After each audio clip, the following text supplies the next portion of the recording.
क्या अब होगी गिरफ्तारी?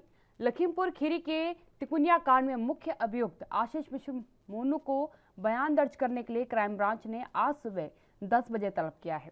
पुलिस ने बृहस्पतिवार की शाम को केंद्रीय गृह राज्य मंत्री अजय मिश्र टेनी के घर के बाहर नोटिस चस्पा कर दिया था।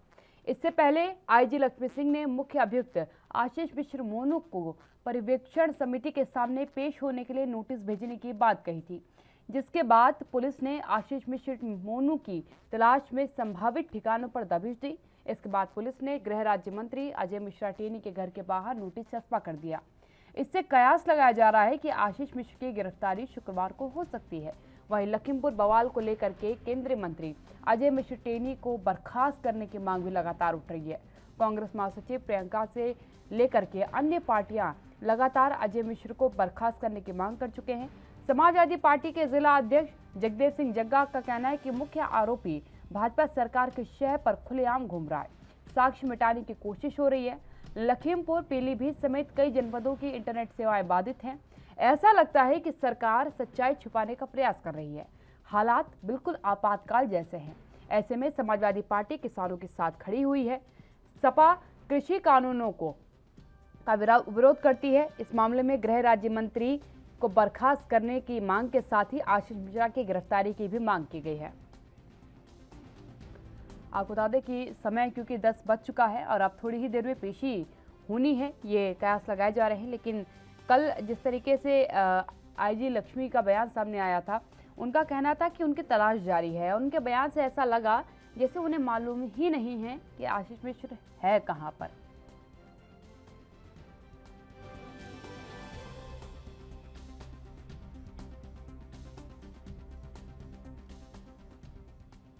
मेरे साथ मेरे पैनलिस्ट जुड़ चुके हैं, आपका परिचय कराती हूँ, चर्चा की शुरुआत करती हूँ। राहुल आनंद जी मेरे साथ जुड़ चुके हैं भारतीय जनता पार्टी से। केवल ढींगरा जी मेरे साथ जुड़ चुके हैं कांग्रेस से।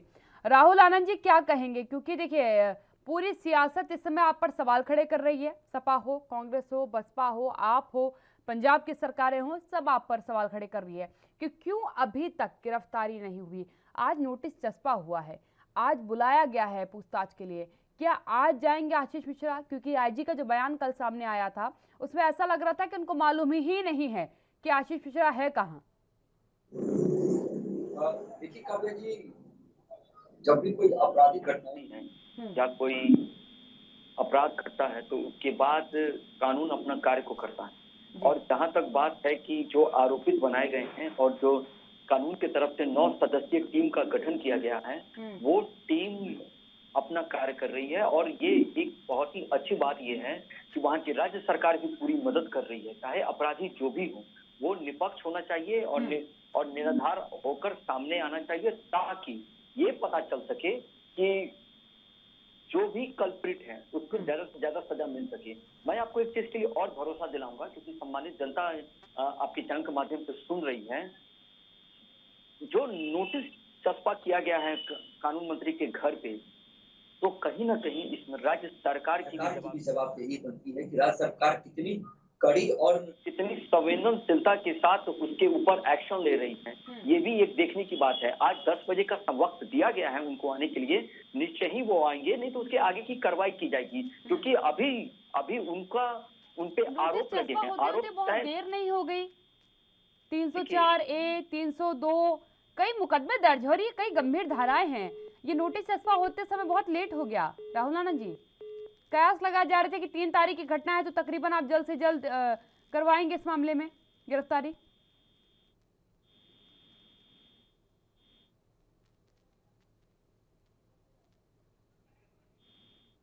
चलिए, केवल ढींगरा जी मेरे साथ लगातार बने हुए हैं। केवल ढींगरा जी, गिरफ्तारी के लिए कल नोटिस चस्पा हुआ है, आज जो है प्रस्तुत होना है, उन्हें पूछताछ होनी है। आपको क्या लगता है, क्योंकि कल का बयान कुछ ऐसा कह रहा था कि जैसे प्रशासन को मालूम नहीं है कि कहाँ है आशीष मिश्रा। नहीं, देखिए बात ये है कि ये जो देरी हो रही है ये इस वजह से है क्योंकि सरकार जो है इस मामले में बहुत ढीली बात और ढीली कार्रवाई कर रही थी यूपी की सरकार। लेकिन जब सुप्रीम कोर्ट ने संज्ञान लेने की इस मामले में बात करी तो इनको हड़कंप मचा और इनको भी लगा कि होम मिनिस्टर के तले होम मिनिस्टर के बेटे के खिलाफ कैसे इंक्वायरी की जाए। अब जब सुप्रीम कोर्ट ने जब संज्ञान लेने की बात करी तो ये इन लोगों को ये लगा कि अब तो कुछ न कुछ करना पड़ेगा, तो इस वजह से नोटिस दिया गया और वो ढुलमुल रवैया है वो कर रही है। और होम मिनिस्टर जब तक पद पे बने रहेंगे तो किस तरीके से उनके बेटे के ऊपर कार्रवाई पुलिस करेगी ये भी देखने की विषय होगा। सिर्फ एक नोटिस चस्पा करने से, अपना एक वक्तव्य देने से कि हम बड़े पूरे तरीके से लक्ष्मी सिंह जी ने जैसे दिया कि हम बड़े कार्रवाई करेंगे, कार्रवाई जब होगी तो पता चलेगा कि कार्रवाई कैसे होती है। और अभी वो मिल नहीं रहा, ये सब लिपापोती का काम है। असल में जब तक होम मिनिस्टर अपने पद पर बने रहेंगे इस पे कार्रवाई होना मुझे लगता है कि इसके लिए बहुत दूर की कौड़ी लगेगी। राहुल आनंद जी क्या कहेंगे? सीधी तौर पर कहना है कि एक ऐसे पिता के पुत्र पर अपराध का जो है आरोप लगा है जो खुद गृह राज्य मंत्री के पद पर बैठे हुए हैं, ये पूरा महकमा उन्हीं के अंडर आता भी है, और अगर वो बैठे रहे तो बच्चे को उनके, अगर आप ये सोचे कि न्यायिक प्रक्रिया पूरी निष्पक्ष होगी तो बड़ी मुश्किल हो जाएगी। देखिए, सबसे अहम बात ये है जो कांग्रेस के प्रवक्ता हमारे साथ बैठे हैं पहले, उनकी बातों को मैं सुन रहा था, वो सुप्रीम कोर्ट का हवाले दे रहे थे, लेकिन क्या इनको सुप्रीम कोर्ट पे भरोसा है?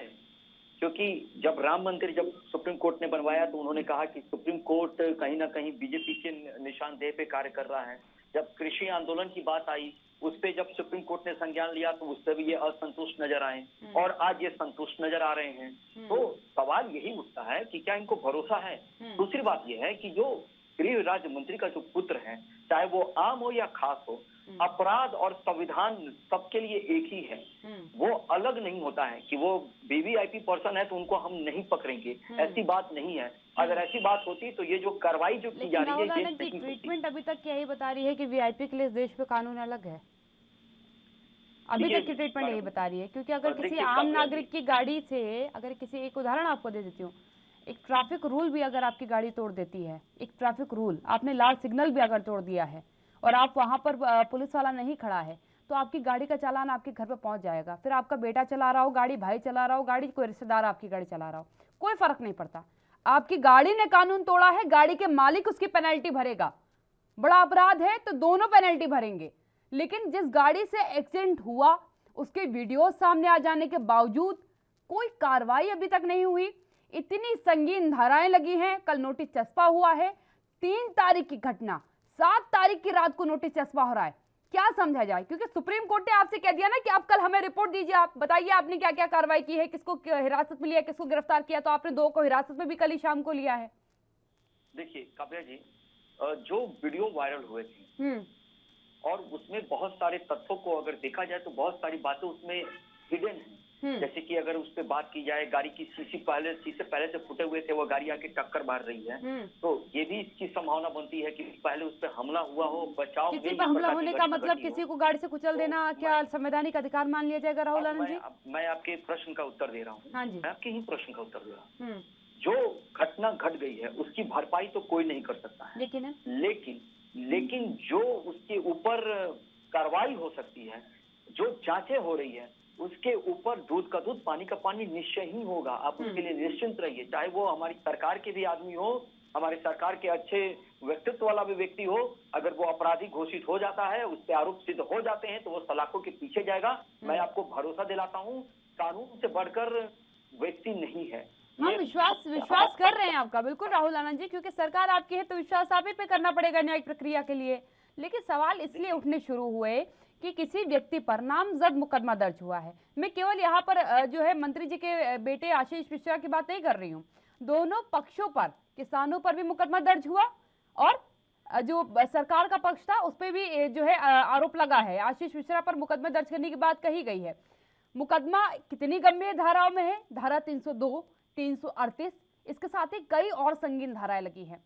बावजूद उसके नामजद मुकदमा दर्ज होने के बावजूद 8 तारीख आज हो गई, हिरासत में तक नहीं लिया गया कोई व्यक्ति। क्या आप मानते हैं कि कोई सामान्य नागरिक होता, 420 का मुकदमा भी उस पर लगा होता, 151 भी उस पर लगी होती, तो भी वो पुलिस की हिरासत में होता? 302 तो बहुत बड़ा मुकदमा हो गया। आज 10 बजे उनको समन जारी कर बुलाया गया है कार्यालय में, वहाँ पूछताछ के लिए और उनके अपने पक्ष को रखने की भी बातें की गई है। उसके बाद इसके पहले जो लोग आरोपित हुए थे, जिसमें 3 लोग मर गए हैं और जो लोग पहुंचे थे उनको हिरासत में ले लिया गया है। तो हिरासत में वो तभी लिया गया है कि उनके सवालों से वो संतुष्ट नहीं हुई होगी, जांच अधिकारी नहीं हुए होंगे, तभी वो हिरासत के पीछे हैं। तो आज समय ये भी दिया दर्ज है, वो तो हिरासत में नहीं है अभी तक। आप निश्चिंत, आपको मैं भरोसा दिलाता हूं कि आप निश्चिंत रहिए। वो भी अगर अपराधी होंगे तो वो बिल्कुल सलाखों के पीछे जाएंगे।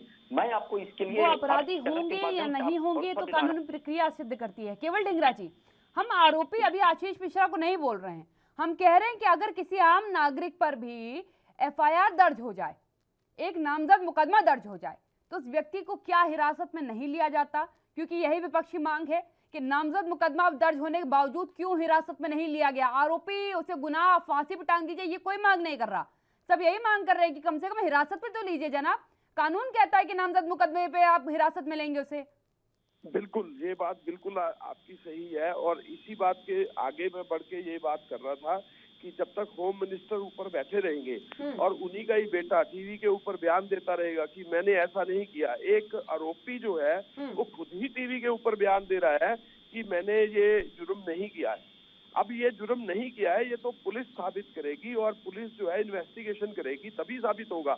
लेकिन जब एक होम मिनिस्टर जिसके अंडर पुलिस भी है, CBI भी है, सारे लोग हैं, जब तक वो अपने पद पे बैठा रहेगा तो उसका बेटा कैसे उसको पुलिस पूछताछ कर लेगी, कैसे उसको आरोपी बना लेगी, कैसे उसको अरेस्ट कर लेगी? ये सारे तथ्य जो है बचाने के हैं उसको। और सीधी बात है, साफ वर्डों में वो कह रहा है कि मैं गाड़ी में ही नहीं था। ठीक है, आप आरोप इतने बड़े लगा सकते हैं, आप ये कह सकते हैं, लेकिन उसी की गाड़ी, उसी के आदमी, और ये कहता है कि मैं उस गाड़ी में नहीं था। ये एक तथ्यों की जांच का विषय तो है, लेकिन यहाँ पे कोई जांच हो नहीं रही है, ना ही कोई ऐसी बात हो रही। जब तक होम मिनिस्टर अपने पद पर बने रहेंगे, जांच का सवाल ही नहीं है। विपक्ष का सवाल एक हद तक जायज इसलिए भी हो जाता है क्योंकि वीडियो सामने आए हैं, देखिए, और उस वीडियोस में 3 गाड़ियां हैं, एक थार है, जिप्सी है, एक थार, एक फॉर्च्यूनर गाड़ी है और एक स्कॉर्पियो गाड़ी है सफेद रंग की। ये 3 गाड़ियां एक के बाद एक तेज रफ्तार के साथ उस काफिले से निकली थी जब ये घटना हुई थी। इतनी बड़ी घटना में सभी गाड़ियां भरी हुई थी आदमियों से, उसके बावजूद उस गाड़ी में विराजमान एक भी व्यक्ति हिरासत में नहीं लिया गया, एक भी व्यक्ति गिरफ्तार नहीं किया गया। सवाल तो पूछा जाएगा सत्ता से, क्यों नहीं गिरफ्तार हुआ? तो जवाब दीजिए राहुल आनंद जी। देखिए काव्या जी, जो गाड़ी में जो होम मिनिस्टर की बेटे की बैठने की बात हुई और जिस प्रकार से गाड़ी, और मैं वही कह रहा हूँ, तो बैठने की बात हुई है, यही मेरा यही था जिसको आपने कहा कि अब इसकी पुष्टि नहीं हुई है। अगर उस गाड़ी में जिस प्रकार से हमला हुआ, जिस प्रकार से गाड़ी एक्सीडेंट हुई और आग लगा दी गई और आदमी उसमें मरे भी, तो अगर होम मिनिस्टर का लड़का होता तो वो भी मर गया होता, वो बचा नहीं होता, ये तो तय था, क्योंकि भीड़ से बढ़कर वो गाड़ी की शक्ति नहीं थी। दूसरी बात ये है कि यहाँ पे थोड़ा जो मिर्ची लगने वाली बात ये है, मिर्ची लगने वाली बात यहाँ ये आता है कि जिस प्रकार से किसान संगठन और सरकार के बीच में जो बातों का जो सुलह हुआ, बात मांगों को लेकर जो सुलह रखी गई, इस बीच में थोड़ी सी इनके दांत खट्टे हो गए कि आखिर इतना जल्दी ये हो क्यों गया, क्योंकि आगामी विधानसभा चुनाव कई राज्यों में है, तो इसके मद्देनजर इस प्रकार की घटना को ये तुल देने का कार्य कर रहे हैं। दूसरी बात ये है कि जो वीडियो जो शूट आउट हुआ था, उस वीडियो में कहीं भी वो लोग में वो होम मिनिस्टर का लड़का भी नहीं दिखा है। जब वो गाड़ी छोड़कर भाग रहा है कोई और जिसको इंटरव्यू लिया गया, राहुल आनंद जी, 3 गाड़ियां, एक व्यक्ति भी हिरासत में नहीं, कितना वाजिब मान लेंगे आप? 3 गाड़ियां, पूरे लोग भरे हुए थे उस गाड़ी में, पूरे लोग भरे हुए थे, एक आदमी की गिरफ्तारी भी नहीं होगी। आदमी कुचल जाने पे हिंदुस्तान के संविधान को खुला चैलेंज दिया जाएगा इस तरीके से कि आप किसी को भी कुचल के चले जाइए, बस अगर उसमें गृह मंत्री का लड़का नहीं है तो फिर वो घटनाक्रम ही नहीं हुआ। अरे हम ये नहीं कह रहे कि आप आशीष मिश्रा को गिरफ्तार करते, किसी को तो हिरासत में लेते। मेरी बात सुनिए, जिस गाड़ी से ये आपराधिक घटना घटी थी, उस गाड़ी के ड्राइवर को तो भीड़ ने, उस गाड़ी को और उस ड्राइवर को भीड़ ने कुचल दिया, उसके ड्राइवर मारे गए। ये तथ्य है, ये एक सच्चाई है, और किसी भी देश के कानून में इस बात का वर्णन नहीं किया गया है कि आरोप करने पे वो लोग गिरफ्तार हो जाते हैं। लेकिन जो जांच का जो विषय है वो कर रहा है और गिरफ्तार हो जाते हैं। हिंदुस्तान का संविधान कहता है कि आरोप करने पर आप गिरफ्तार होते हैं। नहीं होता है आरोप, काव्या जी, आरोप लगने पे अपराधी सिद्ध नहीं हो जाता है। तो अभी जो समय किया गया है 10 बजे का, आरोप सिद्ध हो जाने के बाद गिरफ्तार हो जाता है।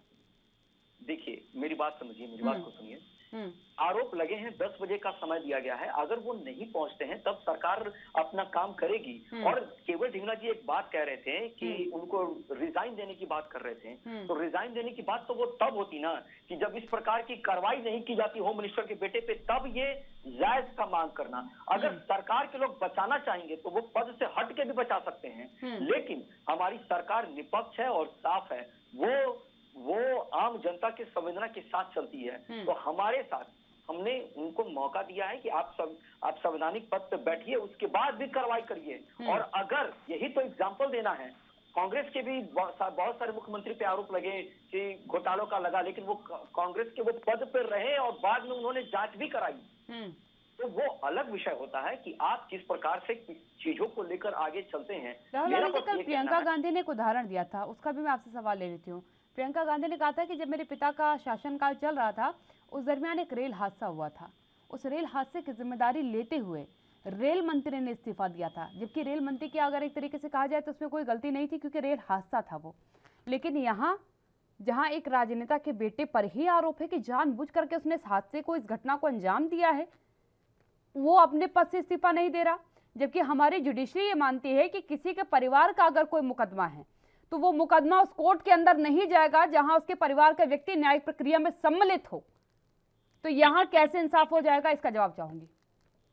देखिए, जो प्रियंका गांधी जी का जो स्टेटमेंट आया था और उसके बाद की अगर आप देख लीजिए कांग्रेस को, तो कांग्रेस में बहुत सारे आरोप लगे और हर प्रकार के आरोप सिद्ध हुए लगभग। लेकिन क्या वो प्रधानमंत्री ने इस्तीफा दिया था?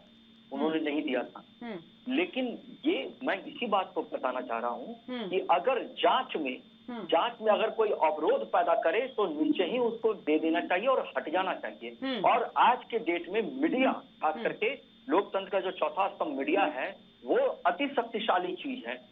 आज के दिन में सोशल मीडिया के माध्यम से कोई भी तस्वीरें, कोई भी वीडियो तुरंत वायरल हो जाती है। आपको लगता है कि इसको छुपाया जा सकता है? बिल्कुल नहीं। ढींगरा जी के पास जाऊंगी। ढींगरा साहब, जवाब ले लिए, विपक्ष के कई सवाल थे, सभी सवालों के जवाब ले लिए। अब इस मुद्दे पर बात करते हैं कि आज 10 बजे बुलाया गया है आशीष मिश्रा को, उनसे पूछताछ की जाएगी। क्या आश्वस्त हैं आप? क्योंकि सरकार ये आश्वासन बार बार दे रही है कि आज बुलाया गया है, जवाब लिए जाएंगे, नहीं आश्वस्त होंगे तो गिरफ्तारी भी होगी।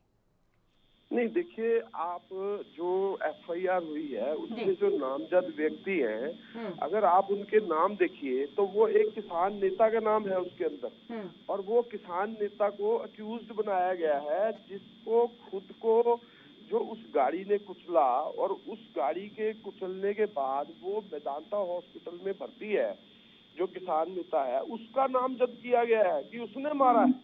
आप ये देखिए, वो किसान नेता है और उसी को ही नामजद कर दिया इस एफआईआर के अंदर।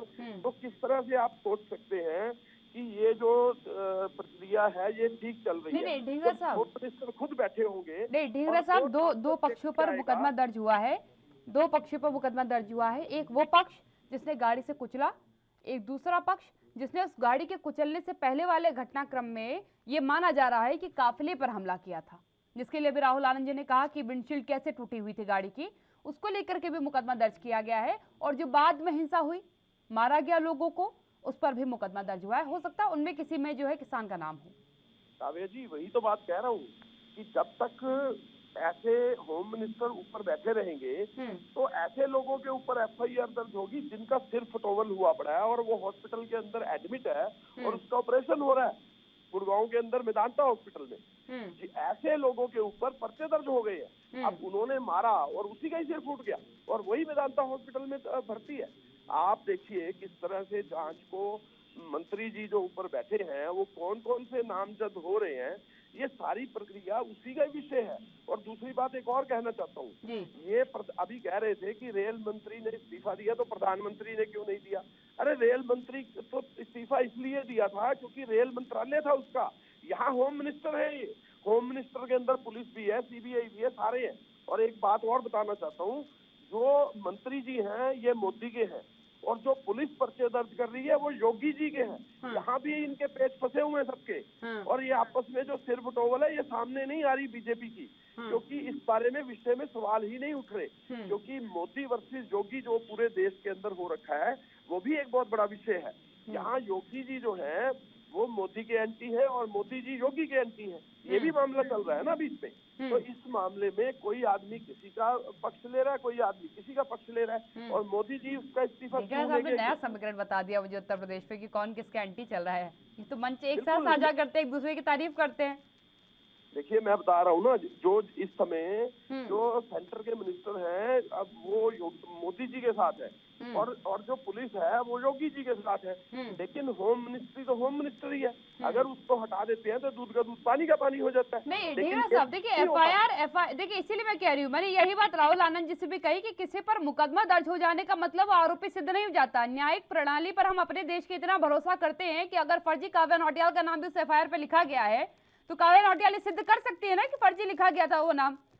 ये कानूनी प्रक्रिया में मुझे अधिकार दिया है। अगर आप कह रहे हैं कि उस किसान नेता का नाम फर्जी तौर पर लिखा हुआ है, वो खुद अस्पताल में भर्ती है, वो कैसे किसी को मार सकता है? तो वो किसान जो है, उसका वकील जो है, वो इस पक्ष को रखेगा कोर्ट के सामने। वो केवल सरकार के कह देने से या फिर किसी भी पक्ष के कह देने भर से आरोपी तो सिद्ध नहीं हो जाएगा ना। न्यायिक प्रक्रिया, इतना तो मानते हैं आप न्यायिक प्रक्रिया को?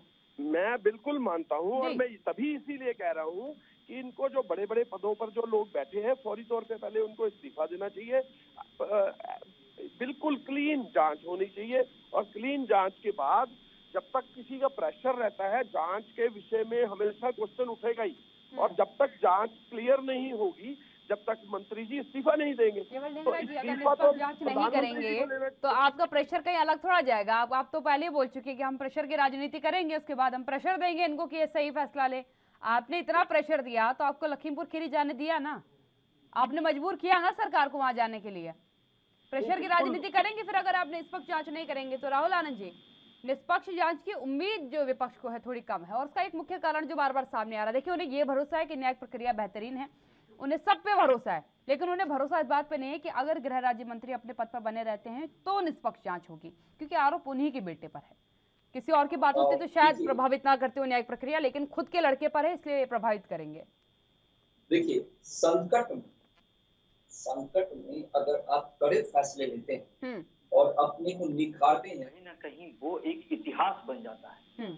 यही भारतीय जनता पार्टी के साथ अब होने वाला है कि जो आरोप लगे हैं और जो लोग बैठे हैं संवैधानिक पद पे, वो निश्चय ही कड़ा फैसला लेंगे और दूध का दूध पानी का पानी होगा, मैं आपको भरोसा दिलाता हूं। लेकिन केवल ढींगरा जी एक बात बोल रहे थे, योगी मोदी वर्सेस की जो बातें सुना रहे थे, तो थोड़ा सुनकर मुझे थोड़ा हंसी भी आ रही थी।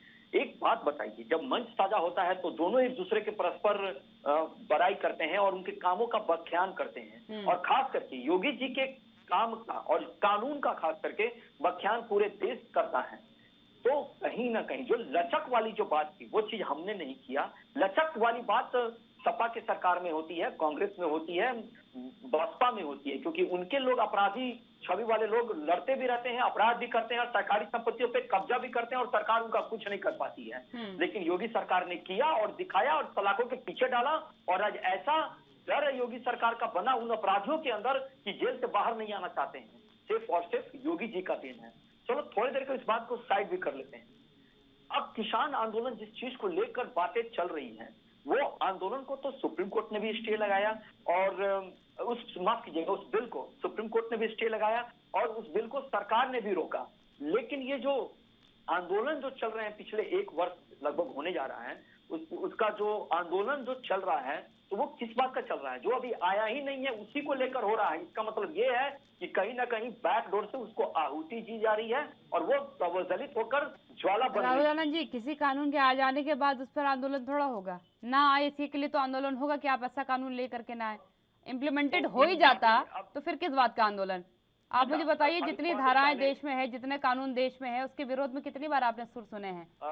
काव्या जी थोड़ी देर पहले सुप्रीम कोर्ट का व्याख्यान कर रहे थे हमारे केवल ढींगरा जी, कर रहे थे। सुप्रीम कोर्ट ने कमेटी बनाई, सुप्रीम कोर्ट ने बोला कि मैं इस पे मध्यस्थता करूंगा और इस पे बात करूंगा कि इसमें क्या हो रहा है। बिल्कुल, इनको क्या भरोसा था सुप्रीम कोर्ट पे? ये लोग इंतजार किए और उन किसान नेताओं को भी भरोसा नहीं था, लेकिन सुप्रीम कोर्ट का दरवाजा खटखटाते और सुप्रीम कोर्ट ने भी इस बात को बोला है कि एक तरफ आप आंदोलन कीजिए और दूसरी तरफ आप सुप्रीम कोर्ट के पास आइएगा। राहुल आनंद जी, मध्यस्थता की अगर आप बात करते हैं, देखिए मध्यस्थता ये सुप्रीम कोर्ट की एक नैतिक जिम्मेदारी बनती भी है और एक न्यायिक प्रक्रिया की जिम्मेदारी है कि वो मध्यस्थता का एक रास्ता खोल के रखे। राम मंदिर के फैसले के दरमियान भी आपने देखा था कि मुकदमे चल रहे थे, दोनों पक्ष अपनी लड़ाई लड़ रहे थे, लेकिन मध्यस्थता का पैनल फिर भी सुप्रीम कोर्ट ने रखा था। यहाँ तक सुप्रीम कोर्ट ने कहा था कि अगर निर्णय सुनाने से एक दिन पहले भी दोनों पक्षों में मध्यस्थता हो जाती है तो फिर मध्यस्थता के अनुसार फैसला लिया जाएगा, ताकि किसी प्रकार का कोई ऐतराज ना हो। मध्यस्थता क्योंकि कारगर सिद्ध नहीं हुई, इसलिए माननीय सुप्रीम कोर्ट को अपना निर्णय सुनाना पड़ा। समान रूपी आप किसान आंदोलन में देखिए, दोनों पक्ष अपनी लड़ाई लड़ रहे थे, आपने भी अपनी बातें कोर्ट पे रखी, किसानों ने अपनी बातें कोर्ट पे रखी।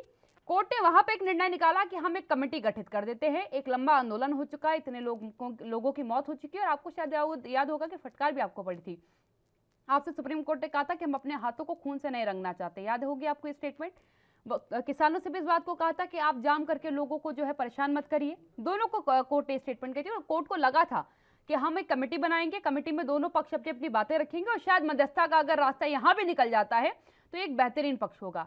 ये जरूर सच है कि किसी को अगर परेशानी हो रही है किसी के आंदोलन की वजह से, तो ये एक अनैतिक तरीका है, गैर कानूनी तरीका माना जा सकता है, क्योंकि आंदोलन का अधिकार अगर कोर्ट ने दे रखा है, संविधान ने दे रखा है, तो उसकी एक सीमा, एक दायरा भी तय किया गया है। लेकिन केवल ढींगरा जी, अगर इस आंदोलन से इतर में बात करूं, कुछ वीडियोज आपने देखे होंगे। वीडियोज इस समय सोशल मीडिया से लेकर के, मीडिया प्लेटफॉर्म से लेकर के सब जगह वायरल हो चुके हैं। आपके पास भी सारे वीडियोज आ चुके होंगे। एक चश्मदीद का भी हाल ही वीडियो सामने आया, जिसने इस बात को स्वीकार किया कि वो दूसरी वाली गाड़ी में मौजूद था, और उस गाड़ी में वो जो नेता का बेटा था, उसका वो लेखे जोखे का काम करने वाला था, आनंद दास उसका नाम है। उसने इस बात को भी रखा, और दूसरी अहम बात कि उसने इस बात को स्वीकारा कि थार एकाएक जो है चढ़ गई लोगों पर, उसके बाद हमारी गाड़ी पीछे से चलती चली गई।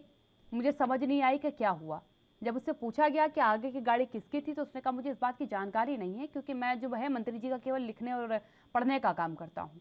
इस वीडियो को जो व्यक्ति इस वीडियो में सवाल पूछ रहा था, वो एक पुलिस का अधिकारी था। क्या उसके बावजूद भी किसी को हिरासत में नहीं लिया जाना चाहिए था, या उससे जो है लोगों को इंकित नहीं करवाया जाना चाहिए था?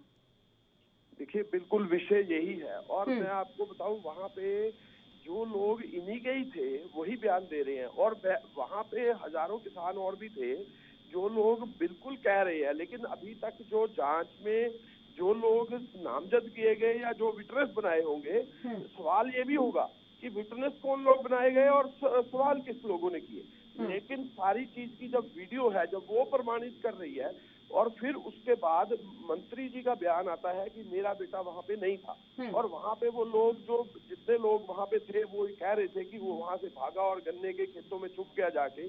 तो ये सारी चीज जांच का विषय है, और जांच के विषय को जब तक क्लैरिटी नहीं करेंगे, जब तक मंत्री जी बैठे रहेंगे, तो ये क्लैरिटी कभी नहीं आएगी। नहीं, प्रमाणित करना पड़ेगा ना। ऐसा तो नहीं कि अजय मिश्रा टेनी जी ये प्रमाणित नहीं करेंगे कि उनका लड़का था कहाँ उस समय, केवल वो कह भर दे कि मैं वहां नहीं था, तो ऐसा थोड़ा होगा कि जुडिशरी मान लेगी कि ठीक है आपने कह दिया आप नहीं थे, तो हम मान ले रहे कि आप नहीं थे। प्रमाणित करिए कि आप वहां नहीं थे, और आप कहाँ थे इस बात को भी प्रमाणित करिए, कितनी देर तक थे ये भी तो साबित करना पड़ेगा। देखिए, जो होम मिनिस्टर हो देश का, उसके अंदर सारी पुलिस हो, तो वो किस तरह से पुलिस को इस तरह से प्रमाणित करने देगा? सवाल तो ये है, प्रमाणित कैसे करने देगा कि ये लोग थे? उनको क्यों नहीं झुठलाएगा, और क्यों नहीं ऐसी वीडियोस बनाएंगे जिस लोगों में ऐसे लाठियां मारते हुए भी दिखेंगे लोग, और इस तरह से उसको झुठलाया जाएगा और दूसरे तरीके से उल्टे सीधे बयान दिए जाएंगे। तो इस तरह से नहीं, केवल ये बात सच है। देखिए, घटनाक्रम दोनों तरफ से हुआ है, ये बिल्कुल सच है। कार्रवाई भी दोनों तरफ होनी चाहिए, ये एक न्यायिक प्रक्रिया कहती है कि दोनों तरफ से कार्रवाई होनी चाहिए। बाकी न्यायिक प्रक्रिया पे थोड़ा सा भरोसा रखिए। आज क्योंकि पेशी होनी है, आज जवाब देना है, जवाब क्या कुछ देते हैं, उसके बाद सरकार क्या फैसले लेती है, इसके बाद देखा जाएगा कि सरकार न्यायिक प्रक्रिया को फॉलो कर रही है या नहीं कर रही है, गृह राज्य मंत्री क्या दबाव डाल रहे हैं या नहीं डाल रहे। उसके बाद आपका विद्रोह या विरोध जो है बिल्कुल लाजिम माना जाएगा। दोनों में बहुत बहुत धन्यवाद विशेष चर्चा में शामिल होने के लिए। देखिए, थोड़ा विश्वास हमें न्यायिक प्रक्रिया पर करना ही पड़ेगा, क्योंकि हम न्यायिक प्रक्रिया पे ही मात्र भरोसा ही कर सकते हैं। हमारे लिए सर्वोच्च न्यायिक प्रक्रिया है। आज आशीष मिश्रा क्या बयान देते हैं, बयान देने के बाद क्या कुछ कार्रवाई की जाती है, न्यायिक प्रक्रिया के अंडर वो कौन सी कार्रवाई में आता है, उसके बाद क्या राजनीतिक दबाव पड़ रहा है। जैसे अभी हम लोगों को एहसास हुआ कि गिरफ्तारी हिरासत हो जानी चाहिए थी, कोई भी व्यक्ति होता हिरासत में लिया जाता, यहां लगा कि कुछ रियायत दी गई, कोई ट्रीटमेंट, वीआईपी ट्रीटमेंट मिली उसे, लेकिन आज हिरासत में लिया जाएगा नहीं लिया जाएगा, क्या बयान देता, क्या सिद्ध कर पाते हैं आशीष मिश्रा कि वो वहां मौजूद थे या नहीं मौजूद थे, ये एक बड़ा पैरामीटर है।